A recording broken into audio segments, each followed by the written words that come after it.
అది చంద్రపురం అని ఒక చిన్న గ్రామం. ఆ గ్రామంలో శాంతమ్మ, రోజా అని అత్తాకోడళ్ళు ఉండేవాళ్ళు. వాళ్ళు ఎంత పిసినార్లంటే మాటల్లో చెప్పలేం.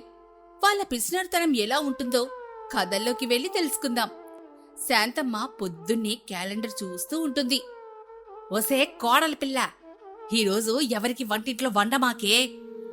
నాకు తెలుసత్తయ్యా, ఈరోజు గుడిలో భోజనాలు పెడతారు. అందరూ అక్కడికెళ్దాం. రేపు మన పక్కింటి సుబ్బయ్య లేరు, ఆయన దినం. రేపింట్లో భోజనాలు చేయాల్సిన అవసరమే లేదు. ఇక ఎల్లుండి కాంతమ్మ కూతురి పెళ్లి. ఆ రోజైతే ఇంట మనం భోజనం చేయాల్సిన అవసరమే లేదత్తయ్యా. మరి ఆ మరుసటి రోజబ్బా రాజయ్య వాళ్ళ ఇంట్లోకి వెళ్తున్నారు. వాళ్ళు భోజనాలు పెడతారంట. ఇక శుక్ర, శని, ఆది 3 రోజులు కొత్త గుడి కట్టారు కదా, అక్కడ భోజనాలుంటాయంటత్తయ్యా. కాబట్టి ఈ వారం రోజులు ఈ ఇంట్లో మనం ఏం వండాల్సిన పనే లేదు. ఆ మాటలకు శాంతమ్మ, అబ్బా నా బంగారు కోడలు, అత్తకు తగ్గ కోడలు అనిపించుకున్నావి, చాలా మంచిదమ్మా అని వాళ్ళిద్దరూ మాట్లాడుకుంటూ ఉండగా రోజా భర్త కిరణ్ అక్కడికొచ్చి, చిచి, రోజు రోజుకి మీరు ఎంత దిగజారిపోతున్నారు తెలుసా? మీ పిసినార్దనం ఎక్కువైపోయి మా ప్రాణాల మీదకు తెస్తున్నారు. బయటికెళ్లాలంటే భయం వేస్తుంది. ఎక్కడ ఎవరు ఏ మాట మాట్లాడుతున్నా అని. మీకైతే చీమ కుట్టినట్లు కూడా లేదే. దానికి శాంతమ్మ, ఎవరేమనుకున్నా మాకు సంబంధం లేదు బాబు. మేము డబ్బుని ఆదా చేస్తున్నాం. మీ సంపాదన ఎంత? మీకొచ్చే సంపాదనతో బతకాలంటే ఇలా చేస్తేనే బ్రతకగలం, లేదంటే బతకడం చాలా కష్టమైపోతుంది. ఆ మాటలు విని కిరణ్ చాలా కోపంగా అక్కడి నుంచి వెళ్లిపోతాడు. ఇక వారం రోజులు కూడా వాళ్ళు అన్నట్టుగానే అక్కడ భోజనాలకు, ఇక్కడ భోజనాలకు తిరుగుతూ భోజనం చేసి అక్కడి నుంచి క్యారేజ్ కూడా పట్టుకుని వచ్చేస్తారు. అలా వారం రోజులు పూర్తయిపోయింది. వారం రోజుల తర్వాత అత్తాకోడలిద్దరు కూడా కూర్చొని మాట్లాడుకుంటూ ఉంటారు. అత్తయ్య, ఈ మధ్యకాలంలో ఎక్కడా భోజనాలే లేవు. చచ్చినట్టు మార్కెట్కెళ్ళి కూరగాయలు తెచ్చుకోవాల్సిందే. ఇంకా ఆలస్యం ఎందుకు, పదా అని అంటుంది. ఇద్దరు కలిసి మార్కెట్కి వెళ్తారు. అక్కడ మార్కెట్లో అతనితో మాట్లాడుతూ, ఏంటి కేజీ టమాటా 10 రూపాయలా? చాలా చవకగా ఉన్నాయే, ఒక 5 కేజీలు ఇవ్వు బాబు. ఏంటత్తయ్యా 5 కేజీల టమాటా తీసుకుంటున్నారు? రోజు టమాటా కూర చేస్తే మన భర్తలు మనల్ని తిట్టిపోస్తారు. రోజు టమాటా కూర అని వాళ్ళకి అర్థం అవుతుందా ఏంటి? దానిలో ఏదో ఒక కూరగాయ వేసేస్తానులే అని ఇద్దరు మాట్లాడుకుంటూ ఉంటారు. ఆ తర్వాత అతను 5 కేజీల టమాటాలిచ్చి ఇంకేం కావాలి అని అడుగుతాడు. వాళ్ళు బెండకాయలు 2, వంకాయలు 2, అలాగే 2-4 పదార్థాలు తీసుకుంటూ ఉంటారు. దాన్ని చూసి అతను ఆశ్చర్యపోతూ ఉంటాడు. కూరగాయల వ్యక్తేమో ఇలా అంటాడు, ఏంటమ్మా, మీరు నెలలో 1-2 సార్లు వస్తారు. ఒకవేళ వచ్చినా కూడా ఇలా తీసుకెళ్తూ ఉంటారేంటి? అసలు మీరింత పిసినార్తనంగా ఉన్నారేంటి? ఆ మాట విని వాళ్ళిద్దరూ, మమ్మల్ని పిసినారి వాళ్ళంటావా? కస్టమర్లతో ఇలాగైనా మాట్లాడేది? నువ్వు మమ్మల్ని ఇలా అంటున్నావని నీ మీద పోలీస్ కేసు పెడతానుండు. ఇంకా నిలబడి చూస్తావేంటే? పదా వెళ్ళి పోలీస్ కేసు పెడదాం.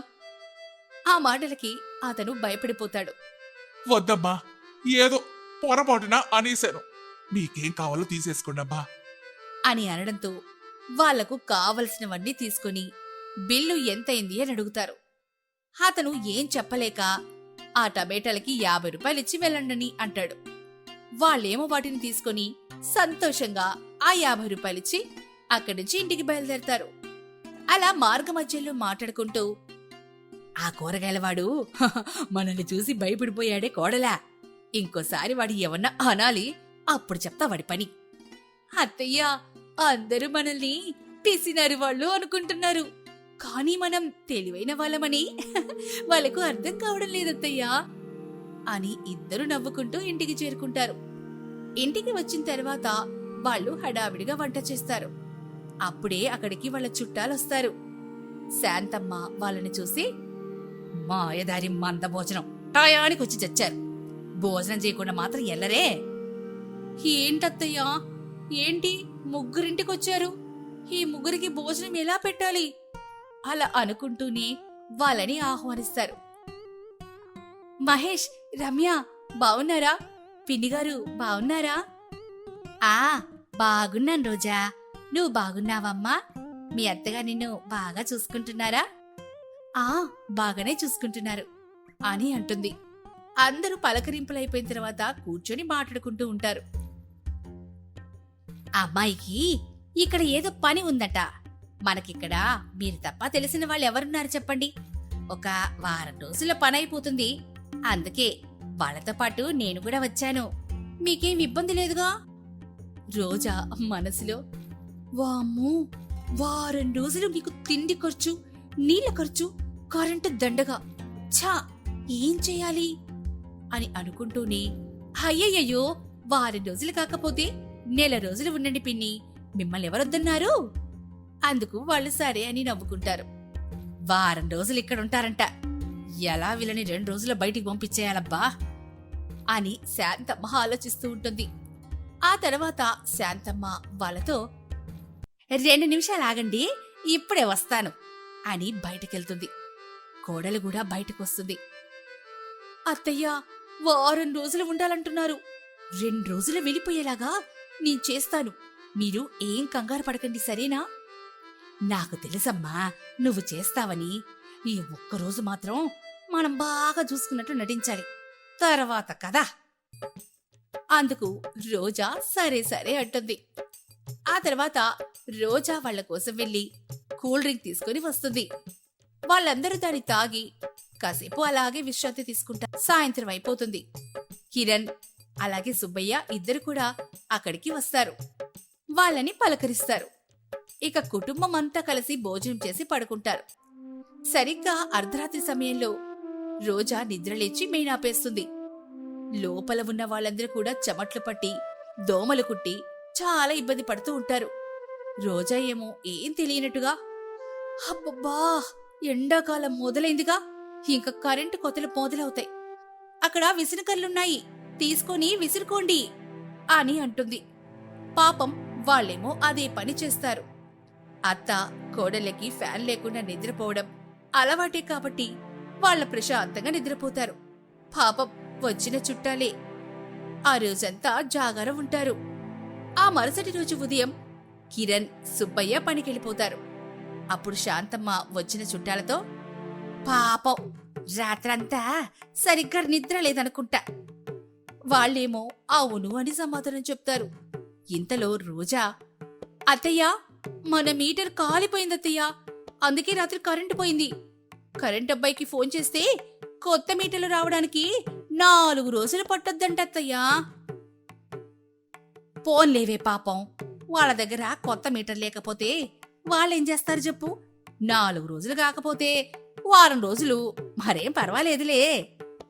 ఆ మాటలు వింటున్న చుట్టాలు, వామ్మో 4 రోజుల పైన పడితే ఇక్కడ రాత్రిపూట నిద్ర లేకుండా దోమలు గుట్టుకుంటూ చెమట్లు పోస్తూ మనం అల్లాడిపోతాం అని చెప్పుకుంటూ ఉంటారు. దానిని అత్త కోడలు వింటూనే ఉంటారు. కొంత సమయం తర్వాత కాంతమ్మ శాంతమ్మతో, వదిన గారు బాత్రూంకి తాళం వేసిందేంటి?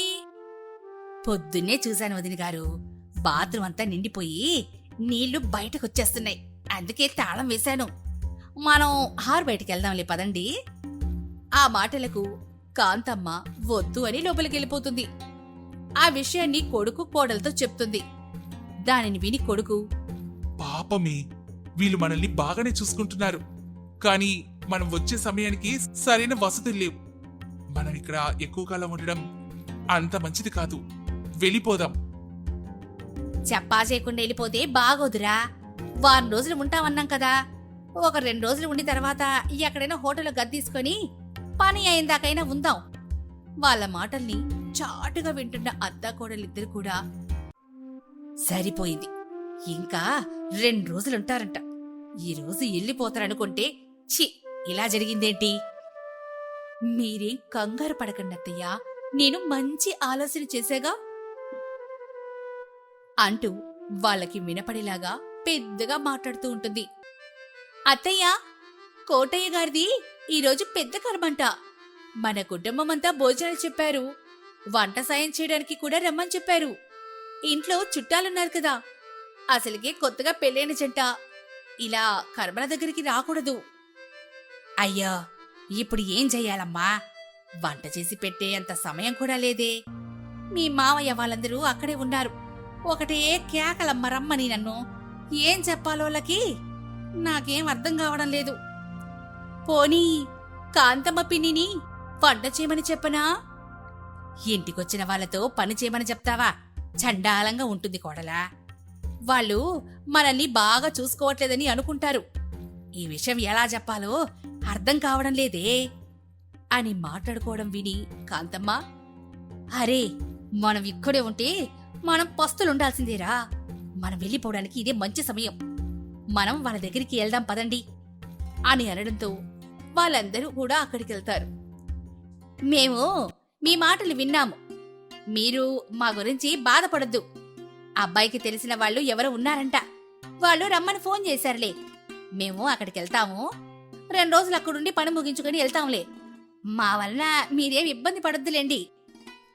ఆ మాటలు విని వాళ్ళిద్దరూ మనసులో చాలా సంతోషపడుతూ బయటికి మాత్రం, అయ్యయ్యో, వారం రోజులు ఉంటా అని చెప్పి మిమ్మల్ని ఇలా పంపించడం మాకు అస్సలు బాలేదు. అవును పిన్ని, కానీ పరిస్థితులు అలా వచ్చాయి. ఈసారి మాత్రం మీరు ఇక్కడికొచ్చినప్పుడు పంచభక్ష పరిమాణాలతో నేనే స్వయంగా భోజనం వడ్డిస్తాను. అందుకు వాళ్ళు తప్పకుండా అని చెప్పి అక్కడి నుంచి వెళ్ళిపోతారు. ఇక తర్వాత వాళ్ళు నవ్వుకుంటూ ఇంట్లోకి వెళ్ళిపోతారు. సాయంత్రం అదే విషయం వాళ్ళ భర్తలకి తెలుస్తుంది. వాళ్ళేమో చాలా కోపంగా, వసే, ఇప్పటికే మనం పిసినారు వాళ్ళమని మన ఇంటికి ఎవరు రావడం లేదే. ఇప్పుడు వీళ్ళకి కూడా అర్థమై ఉంటుంది. ఇంకా ఎవరు కూడా మన ఇంటికి రారు. రాకపోతే మంచిదే కదా, మనకి ఖర్చు మిగులుతుంది అని అంటుంది.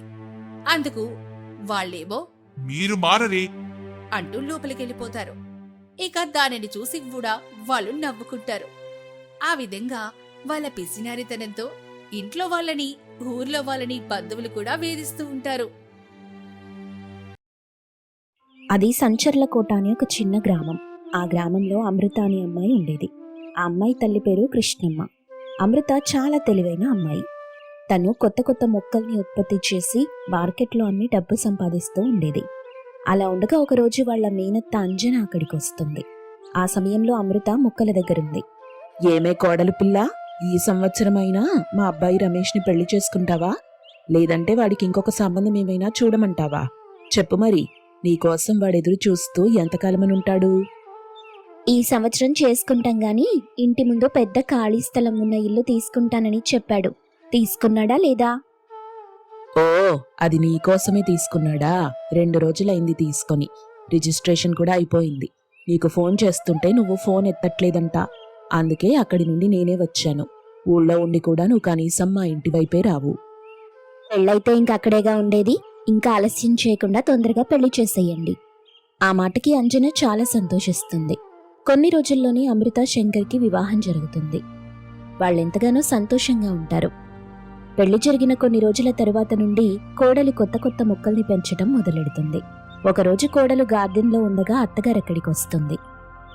ఎందుకే ఎప్పుడు ఈ మొక్కల్ని పెంచుతూ వాటిని చూసుకుంటూ ఉంటావు? వీటి వల్ల మనకేమైనా ఉపయోగముందా?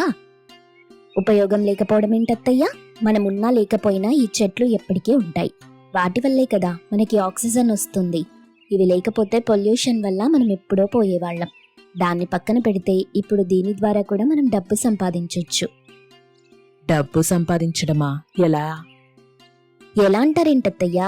ఇప్పుడు మన దగ్గరున్న మొక్కలు చాలా అరుదైన మొక్కలు. వాటిని చూడ్డానికి చాలా మంది వస్తారు. అలాగే నేను అనుకున్న దాని ప్రకారం ఇంకా దీన్ని బాగా డెవలప్ చేస్తే ఇదొక విజిటింగ్ ప్లేస్గా మారుతుంది. అలాగే ఇక్కడ షూటింగ్ తీసుకోవడానికి చాలా మంది వస్తారు. వచ్చిన వాళ్ళందరికీ మనం ఒక టికెట్ పెట్టామంటే ఖచ్చితంగా మనకి లాభం వస్తుంది. వాళ్ళకి హ్యాపీనెస్. ఆ మాటలు విని అత్తగారు ఆశ్చర్యపోతూ, ఇలా చేసి ఎవరైనా డబ్బు సంపాదించిన వాళ్ళున్నారా? ఓ, ఎందుకు లేరత్తయ్యా, చాలా మంది ఉన్నారు. ఇప్పుడు చాలా మంది ఇలాగే చేస్తున్నారు కూడా. చాలా పాపులర్ కూడా అవుతున్నారు. నేను కూడా ఖచ్చితంగా దీన్ని అంత పాపులర్ చేస్తాను. ఇవన్నీ అయ్యే పనుల్లాగా కనిపించట్లేదు. నా మాట విని ఇవన్నీ కట్టిపెట్టి ఇంకేమైనా ఉద్యోగం చేసుకోమ్మా. ఆ మాటలకి అమృత కొంచెం బాధపడుతూ అక్కడి నుండి వెళ్ళిపోతుంది. అంజన మనస్సులో, ఆ అమ్మాయి కొంచెం బాధపడినట్టుంది. అనుకుని ఆమె కూడా అక్కడి నుండి వెళ్ళిపోయింది. ఆ రోజు గడిచిపోయింది. మరుసటి రోజు ఉదయం అమృత మొక్కల్ని చాలా డిఫరెంట్గా రకరకాల డిజైన్ చేసి పెంచడం మొదలెడుతుంది. వాటికి వచ్చే ఫ్రూట్స్ కూడా చాలా విభిన్నంగా ఉండేలా ముందుగానే వాటికి ఏ ఆకారంలో కావాలో ఒక కాగితంలో షేప్ని తయారు చేసి ఆ కాయలకు పెడుతుంది. ఆ కాయలు పెరిగి అదే ఆకారంలో వస్తాయి. అవి పెరిగి చాలా వింతగా కొత్తగా అనిపిస్తాయి. వాటిని చూసిన అమృత వెంటనే తన ఫోన్లో వాటిని రికార్డ్ చేసి సోషల్ మీడియాలో అప్లోడ్ చేస్తుంది. ఆ వీడియోస్ చాలా బాగా వైరల్ అవుతాయి. ఇక దాన్ని చూసిన చాలా మంది అడ్రస్ ఎక్కడో కనుక్కొని అక్కడికి రావటం మొదలెడతారు. అలాగే ఓ రోజు ఇద్దరు వ్యక్తులు అక్కడికి వస్తారు. ఒకరు శాంతి, మరొకరు రాజేష్. వాళ్ళిద్దరూ టికెట్ తీసుకుని అమృత ఏర్పాటు చేసిన గార్డెన్లోకి వెళ్తారు. అక్కడికి వెళ్ళిన తరువాత వాళ్ళు అమృతతో మాట్లాడుతూ, ఇక్కడ అంత చూడ్డానికి పెద్దగా ఏం లేదు, 200 వృధాగా పెట్టాల్సొస్తుంది. నాకు కూడా అదే ఆలోచన వచ్చింది. వీళ్ళు వీడియోలో చూపించినంత ఇక్కడ ఏం లేదు. బహుశా అది వీడియో వల్ల మాత్రమే అనిపించింది. మేమైతే ఒక పెద్ద ప్రాజెక్ట్ చేద్దామని ఇక్కడికి వచ్చాం, కానీ ఇక్కడంతా వృధా. ఆ మాటలకి అమృత కొంచెం బాధపడింది. తనేదో చెప్పబోతుండగా ఇంతలో అత్తగారు అంజన అక్కడికొచ్చి, మీరేదో ప్రాజెక్టు మొదలెడతానన్నారుగా, 2 వారాల తర్వాత ఒకసారి ఇక్కడికి రండి. అప్పుడు మీకు ఖచ్చితంగా ఇది బాగా అనిపిస్తుంది. పైగా మీరు కొంచెం మాత్రమే చూశారు కదా, 1 వారం తరువాత పూర్తిగా దీని యొక్క రూపం చూద్దురు. ఆ మాటలకి వాళ్ళు సరే అని చెప్పి అక్కడ మొత్తం తిరిగి వెళ్ళిపోతారు. వాళ్ళు వెళ్ళిపోయిన తరువాత అమృత అత్తగారితో, ఏంటత్తయ్యా 2 వారాల తరువాత వాళ్ళని మళ్ళీ రమ్మన్నారు? 2 వారాల్లో మనం ఏం చేయగలం? చూడమృత, వాళ్ళలా మాట్లాడినప్పుడు నీ మనసు ఎంత బాధపడిందో నాకు బాగా అర్థమైంది. నేనందుకే కదా వాళ్ళకి ఆ విషయం చెప్పాను. మన పక్కన ఉన్న స్థలం కూడా మనం కొందాం. వారం రోజుల్లో కొత్త మొక్కలు కాదు, కొత్త చెట్లని నాటుదాం. ఆ మాటలకి అమృత చాలా సంతోషిస్తుంది. అత్తగారు చెప్పినట్టే పక్కన ఉన్న స్థలాన్ని కూడా కొనేస్తుంది. వారం రోజులు తిరక్క ముందే అది ఒక పెద్ద గార్డెన్ లాగా మార్చేస్తుంది. ఇక అప్పుడు రాజేష్ మరియు శాంతి ఇద్దరూ కూడా అక్కడికి వస్తారు. దాన్ని మొత్తం చూసి ఆశ్చర్యపోతారు. వారం రోజుల్లోనే మీరు దీన్ని చాలా అద్భుతంగా చేశారు. దీన్ని చూస్తుంటే నాకు చాలా సంతోషంగా ఉంది. మేము ఖచ్చితంగా ఇక్కడ షూటింగ్ పెట్టుకుంటాం. 1 రోజులు మాకు ఈ గార్డెన్ మొత్తాన్ని అద్దెకివ్వండి. ఒకవేళ 1 రోజుల్లో పూర్తి కాకపోతే మరొక 1 రోజులు కావాలి. అది కూడా మేము ముందే చెప్తాం. ఆ మాటలకి అత్త కోడళ్ళిద్దరూ మరింత సంతోషిస్తారు. వాళ్ళకి షూటింగ్ కోసం 1 రోజులు కాస్త 2 నెలలు జరిగిపోతాయి. 2 నెలలు వాళ్ళకి బాగా డబ్బులొస్తాయి. 1 రోజుల తరువాత ఆ గార్డెన్ చూడ్డానికి ఎంతో మంది వస్తూ పోతూ ఉంటారు. దాని ద్వారా అత్త కోడళ్ళిద్దరూ డబ్బు సంపాదిస్తారు. ఆ సమయంలో అత్తగారు సంతోషంగా కోడలితో, అమ్మా అమృత, ఇప్పుడు ఎక్కడ చూసినా నీ పేరే వినిపిస్తుంది. మన కుటుంబానికి చాలా గొప్ప పేరు తీసుకొచ్చావు. ఆ రోజే నిన్ను ఆపినట్టయితే ఈ రోజు నువ్వు ఇంత గొప్ప విజయాన్ని పొందేదానివి కాదు. నాకు నిన్ను చూస్తుంటే చాలా సంతోషంగా ఉంది. నిజానికి ఈ గొప్ప విజయం వెనుక మీరిచ్చిన ప్రోత్సాహం చాలా ఉందత్తయ్యా. మీరు గనక నాకు సాయం చేయకపోతే నా పేరు ఎవ్వరికీ పెద్దగా తెలిసేది కాదు. నీ వల్లే ఇంత గొప్ప పేరు వచ్చింది. ఇంత పెద్ద గార్డెన్ నిర్మించగలిగాను. అలా వాళ్ళిద్దరూ మాట్లాడుకుంటూ ఉండగా రమేష్ అమృత తల్లి కృష్ణమ్మని తీసుకుని వస్తాడు. అమ్మా అమృత, అందరూ నీ గురించే గొప్పగా మాట్లాడుకుంటున్నారు. మాకు చాలా సంతోషంగా ఉంది. ఈ పార్క్ ఏదో చూద్దామని వచ్చానమ్మా. మొత్తం తిరిగి చూడమ్మా, చాలా అద్భుతంగా ఉంటుంది. సాయంత్రం సమయం అయితే ఎంతో మంది ఇక్కడికి వస్తారు. నువ్వు కూడా సమయం కుదిరినప్పుడల్లా ఇక్కడికి రా. ఇక్కడ చాలా అద్భుతంగా ఉంటుంది. నువ్వు చాలా ప్రశాంతంగా కూడా ఉండొచ్చు. అమ్మా అమృత, ఎన్నోసార్లు ఎన్నో మాటలు అన్నాను నిన్ను, కానీ నువ్వు ఈరోజు అందరి నోళ్ళు మోయించావు. చాలా సంతోషం. అలాగే నా దగ్గర కూడా చాలా మొక్కలున్నాయి. నేను వాటిని తీసుకురమ్మంటావా? తప్పకుండా తీసుకురామ్మా అని అంటుంది తల్లి. ఆ చుట్టుపక్కల మొత్తం తిరిగి చాలా అద్భుతంగా ఉందని వాళ్లతో చెప్తుంది. ఇక అందరూ ఇంట్లోకి వెళ్లి చాలాసేపు సరదాగా మాట్లాడుకుని భోంచేస్తారు. ఆ సమయంలో రమేష్, నేనిక్కడ ఇలా భోజనం చేస్తున్నాను గాని ఆఫీస్లో అమృత మీద మొదట్లో అందరూ జోకులు వేస్తూ ఉండేవాళ్ళు. మీ ఆవిడ ఇంటికెళ్తే ఆకుకూరలు పెడుతుందా, పచ్చి ఆకులు పెడుతుందా అని అడిగేవాళ్ళు. కానీ ఈరోజు వాళ్లే నీ గురించి ఎంతో గొప్పగా గర్వంగా మాట్లాడుతున్నారు.